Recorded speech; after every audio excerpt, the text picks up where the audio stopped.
ته خپل زړی ادینه پښتنه وکړي چې مورینه الله چرته دی ارزه کړي زی پښتنه دیو کې دوی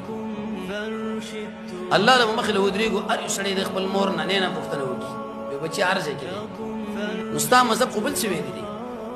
ستا مذهب دا خبره کړي دا چې کم سړی وای چې الله په عرش برابر دی که برابر نه دی یا په عرش برابر دی خو مال پته نشي چې الله عرش کم ځای کړي ودا سړی کافر دی دا پښتنه تور نه وکا ستا مذهب کې خود شي راغلي دي اذا صح الحديث فهو مذهبي